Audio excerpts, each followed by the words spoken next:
Hi, I'm Jennifer King, and today I'm sitting here with Larry Greiner, and we're going to get an intro from Larry so he can tell us a little bit about the mortgage lending process. Hi there, I'm Larry Greiner. I'm with Residential Mortgage Services Incorporated, and we're located in Lancaster, Pennsylvania. My NMLS number is 143180, and I've been in lending for about 26 years. Awesome.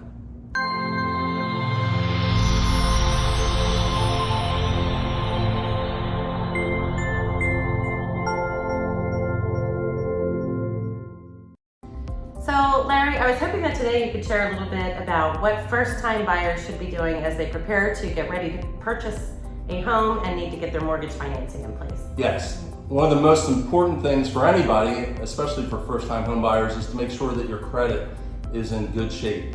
What I mean by that is, for us to make a decision if we're going to lend you anywhere from $80,000 to $1 million, we have to make sure that you're creditworthy.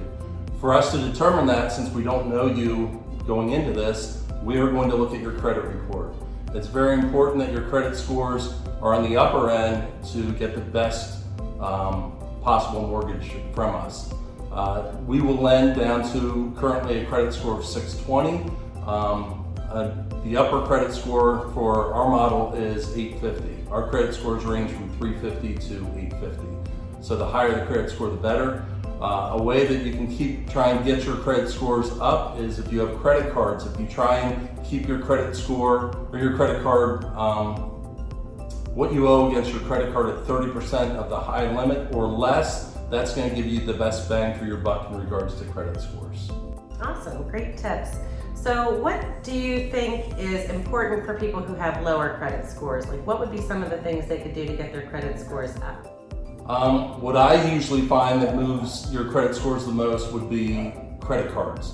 A lot of people might have car loans, installment loans, and that's a regular scheduled monthly payment. So that's going to be the same throughout. You can pay extra on them, but that's basically going to be the same payment throughout. Whereas a credit card, you can kind of manipulate what your monthly payment's going to be. And again, I've seen that seems to move your credit score more if you're on the lower end of what you owe against the high limit.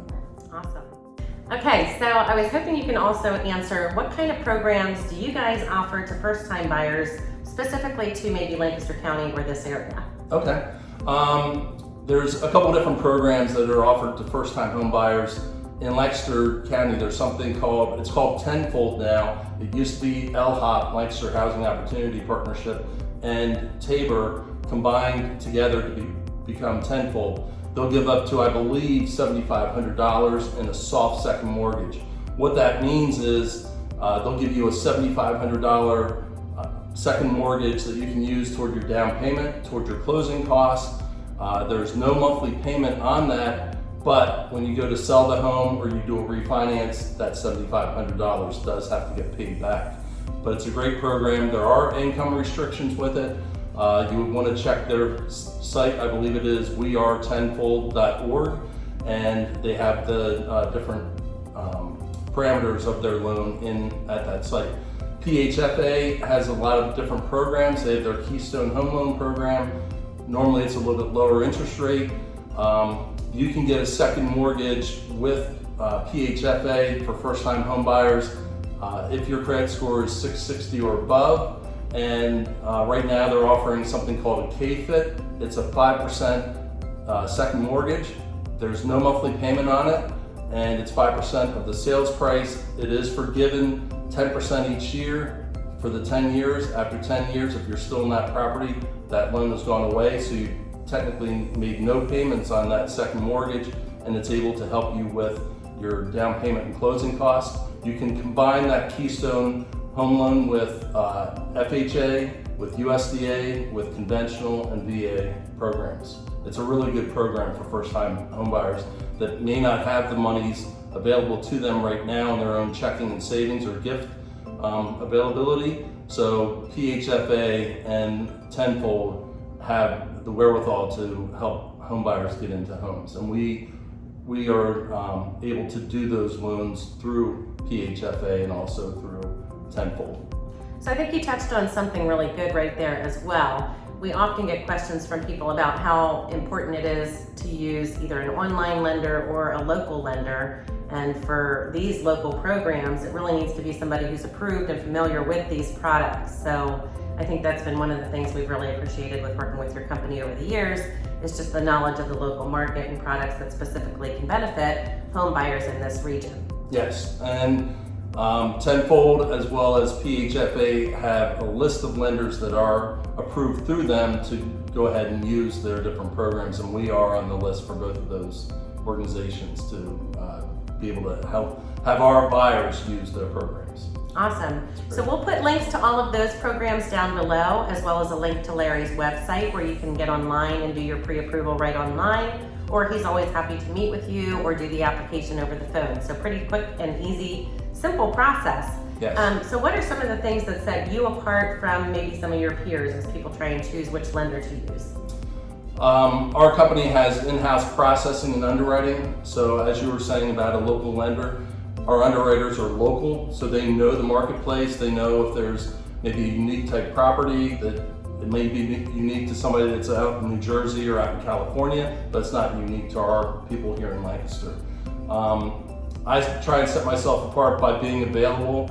I have my tablet with me at all times, so if somebody needs something in the evening, if they need something on the weekend, I'll get back to them as quick as possible and be able to help them out. And I think that's one thing that sets me apart.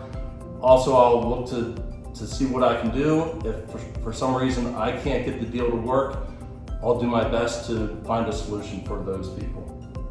And I think one of the examples that I was hoping you could maybe share, I'm going to put you on the spot, but I had a buyer recently who was unable to buy their home. They were approved with an online lender that was somebody who actually held their current mortgage.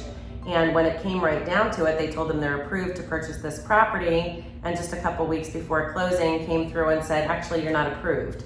So my first call was to Larry, because I've learned over the years and working with Larry for over 15, 20 years now, that Larry has a way to think outside the box and really try and pull the pieces together to help people make their dreams come true. So in that particular instance, you were able to give some tips to the buyer, Right. which then allowed them to be able to make some changes to their situation. Right. And they were able to get approved. And not only that, but you were able to get it done quickly because of your in-house processing and underwriting and everything. So we were still able to close on time, and that was a really great bonus. Big deal for the sellers and the buyers on that particular property. Yeah. Again, I like to, with my experience over the last 25 years, I like to think there has to be a solution to somebody's problem. Whether, again, it's paying down a credit card, we have the ability to do a what-if simulator on people's credit, so we can go right in and say, okay, if they owe $1,000 against a credit card on a credit card that has a $1,500 limit, pay that down to owing $400. What will that do to the score? And again, sometimes just changing a credit score by 15, 20, 30 points can make the difference between getting an approval and getting a denial on a loan. Awesome. So you talked a little bit about the different types of loan programs. So for somebody who's brand new to this process, what would be, what's your overall generalization? How do you help them figure out which program's right for them? What types of financing are available and so forth?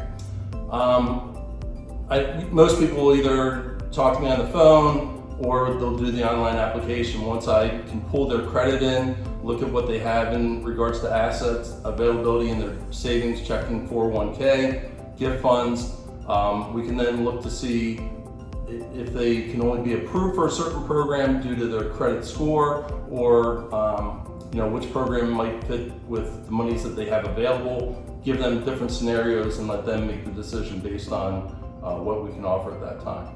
Awesome. Yeah, so I was saying one of the things that I appreciate the most is just knowing that I can trust you completely. Both you've done our mortgage personally, as well as with our clients, and just knowing that you look at all of the options and you're never bothered by somebody saying, hey, I'd like to look at a government loan versus conventional. What's the difference in payment? What's the difference in down payment?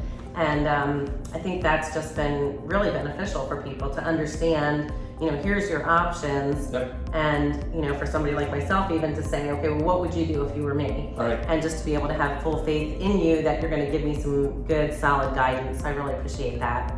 So Larry, maybe you can touch just a bit on the types of government loans that are available. Okay. FHA requires 3.5% down. FHA is not as strict if your credit score is a little bit lower. The interest rate isn't affected as much as a conventional loan. FHA, if you've had some credit that's been tarnished from a bankruptcy, FHA allows you to get another mortgage if you've reestablished credit after 2 years from a discharge of a bankruptcy. A conventional loan looks for you to be 4 years outside of a bankruptcy. If you've unfortunately had a foreclosure in the past, FHA guidelines allow you to be able to purchase another home 3 years outside of foreclosure. Conventional financing looks for 7 years outside of foreclosure. You still have to qualify, but the timing is different on those programs. FHA, if you're going to FHA is only for owner-occupied properties. But if you're going to buy a 2-unit, a 3-unit, or 4-unit property, you can get into that property with as little as 3.5% down. Wow, that's huge, because normally it's like 20%, right? Right. It's at least 10% on a 2-unit, but if you're going with a 3 or 4-unit on conventional, you're looking at 20+% down. Wow. So FHA is a good program for buying a multi-unit. Again, owner-occupied, living in one of those units that you're buying. And you can have that rent also offset your debt load for qualifying. VA is a great program for veterans. VA does not require a down payment. VA does not have what's called a monthly mortgage insurance, whereas FHA conventional, if you don't have 20% down, they do, and USDA do have a monthly mortgage insurance or guarantee fee. But VA is great for veterans, 0 down payment. You could actually have the seller pay all of your closing costs for you. That's a little difficult in this marketplace right now, but again, that is a benefit for being a veteran. Then we also have USDA. USDA is guaranteed rural housing. They do have some geographic restrictions. You can't buy in Lancaster City. You can't buy from Lancaster City out to Lancaster Airport. Those areas are too heavily populated. The borough of Columbia, I believe, is too heavily populated. But areas outside there might be eligible for USDA. USDA is a 0 down payment program. You can have the seller pay up to 6% towards your closing costs. They do have some income restrictions for USDA, and those right now in Lancaster County for a family from 1 to 4 people in the family, they look at the total household income is $95,000. If you're making more than, if you have a family of 5, you can make up to $126,000. So pretty generous. Limits on those loans. Yes. And conventional financing, there are programs for, you don't have to be a first-time home buyer, but it's called Home Ready or Home Possible. If your credit score is a little bit on the lower side in the 660, 680 range, compared to maybe a 760 credit score, if your income is below the limit for Home Ready and Home Possible, you can get a little bit lower interest rate and maybe a little bit lower mortgage insurance premium if you're putting less than 10% down on a conventional loan. So there are a lot of different programs out there. FHA, again, is good if you're doing a multi-unit, if your credit's a little bit on the lower side, and you can get up to 6% seller help. Again, maybe not in this market. Makes FHA a good program. You don't have to be a first-time home buyer, and there are no income restrictions on that program. Awesome. So one of the questions that we get periodically is when we have clients who are looking at purchasing a property and they say, man, this property would be perfect if we could just add a garage, or if we could gut the kitchen, or these bathrooms are awful, so we need to make some changes to make this work for us, or maybe need to add a bathroom or finish the basement so the property could work for us. So do you have options for people who want to, in essence, roll their costs in for rehab? That's a question we get quite often. Yes. We have 2 different programs, and we actually have a manager that just is set for these programs to oversee these programs. One is called the FHA 203K program. That's for a borrower who wants to do renovations to the house and have it included in their loan. Instead of buying the home, moving in, then having to try and get a loan somewhere else to do repairs, FHA says that we can do a 203K loan. We actually have a manager who oversees the 203K project. What happens is you go to the house, you look at it and you say, you know what, this is a great house, but I don't like the shag carpet. Or this is a great house, but look at that bathroom, look at that kitchen, my wife isn't gonna like that. So you're like, we love the neighborhood, that's why we're here. We think the school district is great, but this house needs work. FHA 203K says, okay, get a contractor, find out what the pricing is for all the different renovations you want to have done. Then we also will have a HUD contractor go in and say, these are the things that FHA is gonna require. FHA does have some things that they look for. Any peeling paint, if the house was built before 1978, they're gonna say that has to be scraped and repainted. If there are not handrails going up the stairs, FHA is gonna say the handrails have to be installed going up the stairs. There are some times where FHA may look at your house if you have trees outside, overgrown trees, that all the leaves are going in the gutters. They're going to say that they want to have gutter guards put on those gutters. So there are some things that FHA may call for, but then again, you can have your laundry list of what you want to have done. We put all that together, and if you're buying the house for $100,000 and your repairs add up to $50,000, we put that together and we say, okay, your 3.5% down is going to be based on that $150,000. So again, we would get the contractor giving us the total cost of that. We put that all together. We would have an appraiser go out, and the appraiser is supposed to look at the house to say, with all these repairs done, what will this house appraise for? And it should come in at the $150,000 or a little bit higher. FHA again, 3.5% down.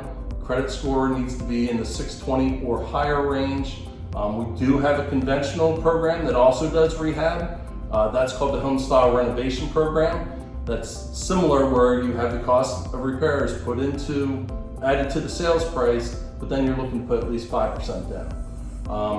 If your credit scores are up in the upper 600s or higher, then that program might be a better program than the FHA 203K. The interest rate on FHA, you'll have monthly mortgage insurance, which will stay on for the life of the loan. On the conventional, once you hit 78% LTV, loan to value, and you paid your mortgage on time, that monthly mortgage insurance would drop off. That's some of the differences between those two programs. Awesome. So the $1 million question everyone has right now is, have you ever seen a market like this? What's going to happen in the next year? And of course, we don't have a crystal ball, but you've been doing this a very long time. Right. So what are your thoughts on interest rates today? Why are they so low? Are they going to stay low? What are we looking at in the next couple of years, in your opinion? I don't know that interest rates can stay where they're at right now. I would hope that they would, obviously, but I think that, again, right now there's not a lot of inventory out there, and it's a little more difficult. It's more of a seller's market than a buyer's market, and hopefully some more inventory will come into play, and hopefully our economy will be okay and we'll keep the rates low. So what are the things that tend to impact the interest rates? And the other question we get sometimes is, why did I talk to one lender and they told me this rate, and this lender over here is telling you this rate? What really impacts that? And are the rates the same for a month, for an hour, for 6 months? How does that work? Rates can change on a daily basis, and sometimes rates have changed during the day. There was a time probably 15 years ago where the person in charge of the Federal Reserve had a heart murmur or something, and rates went up almost 0.75% in one day. Wow. So if the market gets jittery like that, then the rates can move up.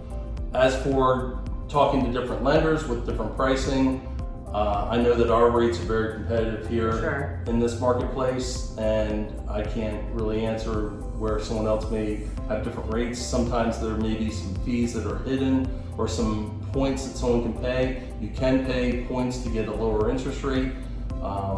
So you would want to look at the total picture of what that lender might be offering compared to what I might be offering, rate-wise, and being able to get you to the table. And I think it's important when you are comparing, if you choose to do that, either work with someone who's trusted, that we have a great history with, such as Larry, so that you know that they've got great rates and you're going to be in good hands, Or if you're going to be comparing, make sure that you're truly doing a true comparison and looking at all of the fees, all of the interest rates and everything, so that you're not just saying this one is going to be whatever, a little bit less money per month, or this one has higher fees, lower fees. It's important to have those conversations and make sure you're truly doing a true comparison of all of the fees and the structure of the terms. One of the things in Lancaster County is that you pay 1 full year of taxes basically at settlement. A lot of internet lenders that might be out of a different state, they may be more of a quarterly type taxes. So if you're looking at a worksheet or a loan estimate from myself or again an internet lender or whatever, again, many times they're going to leave out some of those fees because they don't know. Right. So again, our costs may look higher, but then look at the escrows and make sure that they're doing apples for apples, the same thing that we're providing. Awesome. So tell us some fun facts about Larry Greiner. What are some things the general public doesn't know about Larry Greiner? Larry Greiner has a twin sister. Yay! Larry and Lori. Trying to think what else is unique about me. I was a soccer coach for many years at Conestoga Valley, the JV girls soccer coach. I enjoy going down to the beach whenever we can. We have a place down toward Bethany Beach in Delaware, and I guess that's it. And Larry even gets to work with his wife. Yes, yes. Yay, Patty! Yes, I get to work with my own wife, Patty. For the last 25 years, we've worked together, and it's been great. So cool.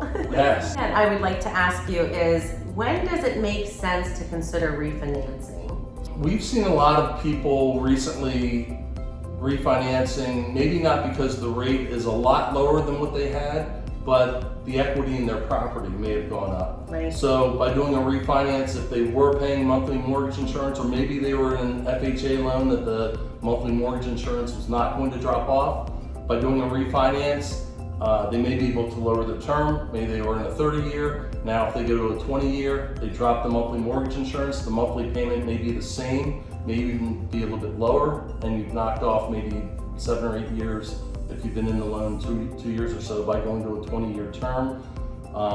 Some people may look to pull cash out at this time. Again, with houses values going up, you may have the ability to pull some cash out and do some renovations that you want to do on your house by just pulling some cash out. The rule of thumb used to be if it's a full % lower, again, if you're just lowering your term or getting rid of some monthly mortgage insurance, you just want to make a phone call and make sure, look at the numbers and make sure it makes sense for you.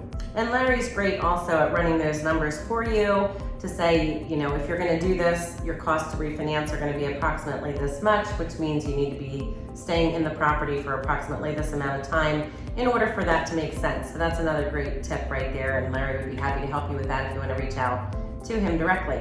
You touched on one other thing that I'd like you to just expand on quickly. What terms are available for people? So we generally hear it's 15 or 30. What about the people who can't quite do the monthly payment on a 15, but you know they don't want to go to a 30. They don't want to go, you know, They want to get as much out of their mortgage and maximize on it as they can to pay off early. Sure. For conventional financing, we actually have a 10-year term, 15-year, 20, 25, and 30-year term. Nice. Yeah. So again, sometimes it might make sense to maybe not go to a 20-year because you don't feel comfortable with that monthly payment, but a 25-year still has your term a little bit lower than a 30-year, and you can always pay extra. There's no prepayment penalty on any of our loans that we have, so you can always pay extra. And by doing a 30-year term, making one extra payment each year knocks that down to being paid off in roughly 23 years. So you knock 7 years off just by making one extra payment.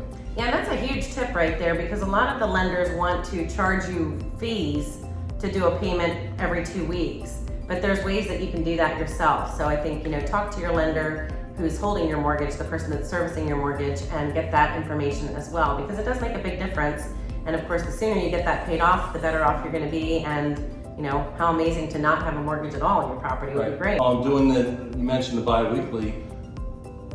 Years ago, I had some customers that did biweekly payments, and the bad part is there's going to be 1 or 2 months a year where that's coming out 3 times in that month. Right. And if any job change happened where they're not getting the biweekly paycheck or what have you, and all of a sudden it's like, oh my gosh, I don't have the money in there to have that come out, the lender may once or twice give you some relief on that, but eventually they're not going to. So again, it's better, in my opinion, it's better to make that extra payment on your terms when you feel comfortable doing it, which again, you can do every month, pay extra, or you can do it once a year, or whenever it makes sense for you to do, instead of having to be tied to a biweekly payment of half of your required monthly payment. Right, and so if your mortgage payment's $1,200, the same difference would be to just take that extra $100 and add it on monthly.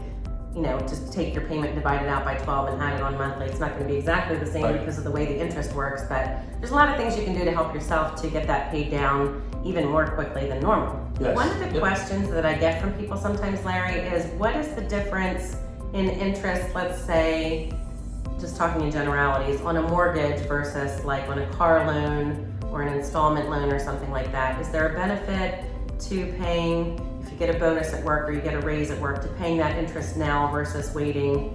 You know, it's calculated differently on installment loans than it is on mortgages, correctly? Right, I believe installment loans paid, I think you're paying that interest up front, whereas on ours, you're paying it as you go. And again, each month it's calculated to say, okay, how much principal do you owe now? Takes the interest rate and says, here's how much of your payment's going to be interest, and here's how much will be applied to principal. So every time you're putting more principal down, then each payment's going to pay more toward principal than interest. So in the beginning of your term, if you can put more money down, you'll get an amortization schedule from us. You can look at that amortization schedule and say, hey, look, I put an extra $500 down, so instead of being at month 340, we're really down at 338 because we need that extra $500 payment. Right, awesome tip. So we also do something, and I know that I've had some of your customers do this in the past, a recast of the loan.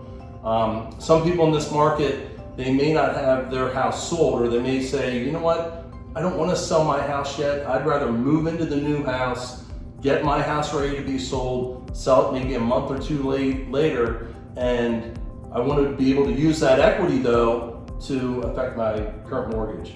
What we've done for people in the past is, as long as they're in the mortgage that we're doing for 4 to 6 months, they're allowed to do a recast. They can take that, say they get an extra $100,000 from selling their home, they can take that $100,000, apply it to their current principal, and basically have it affect their monthly payment.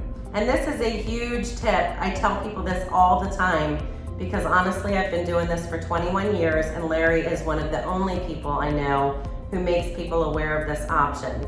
It is huge because it takes so much stress off, especially if you've got a busy family, young kids, pets, whatever, working from home, and you don't want to deal with having to contend with getting your house sold in order to purchase. You can purchase, put a lower amount down, but still when your home sells then later, take that whole amount. And this is different than a refinance, right? Correct. Yeah.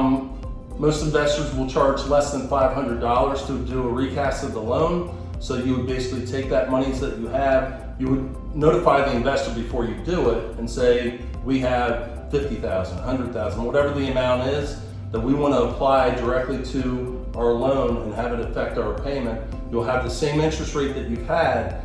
If you've been in that loan for 6 months, it's a 360-month loan, 30-year term, and you paid 6 months, so you owe 354 months left. They would basically say, okay, that $100,000 that you put against your current $300,000 loan, now you owe $200,000 at that same interest rate. Now for 354 months, here's what your new payment's going to be. So that's awesome. You're actually lowering your payment and accessing the equity you have in your property once the property is sold and you know what that amount is. Yes. So I think that's a huge deal and not real labor intensive. Right. Typically what, another appraisal happens as part of No that? appraisal, Not no. even? Yeah. No. So it's just a matter of just redoing things. Again, your interest rate is still locked in, so you're not losing any ground there. You're not having all of the big fees to refinance, but you're getting the benefit of chunking your big principal payment once your home sells onto that mortgage as part of the recast process. So that's Yeah. That's a big deal. We tell people to call Larry all the time about that so that he can explain that. That's a great option for people. Yep, very good. Well, Larry, thank you so much for joining us today. It's always beneficial sitting with you, and just appreciate you sharing your knowledge so willingly. If you would like to reach out directly to Larry, I'm going to let him share his website. We're also going to link that down below, his website and his phone number, so you can reach him directly, and we'd love to hear any questions that you have. I know Larry's always open to conversations, good conversations with good people, and would love to help you get into the home of your dreams as well. So I'm Jennifer King with RE/MAX. Today we're with Larry Greiner, and his contact information is? Yes, my website, www.lglending.com. So my initials LG, the word lending, I'm going to lend you money.com. You'll see my ugly picture on there. I also have a link where you can apply online. My office phone number is 717-925-2329. Again, Larry Greiner. My NMLS number is 143180. Awesome. Thank you so much, Larry. Thank Really you appreciate very your much. time, and look forward to hearing any questions that you have. Feel free to comment down below, and Larry or I will be happy to get back to you. Of course, any of the lending stuff will come directly answered by Larry, but we'd love to chat with you further, and our contact information is both below. If this has been helpful for you, don't forget to like the video, share it with your friends, and don't forget to subscribe to our channel because we do update with new content frequently. Have a great day, everyone. Thanks for joining us. See ya.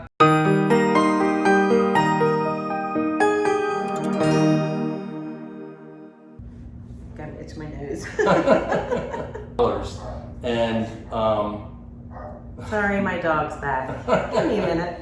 Awesome. Yeah, and I think that's definitely one of the things, you know, having somebody that I trust. back phone.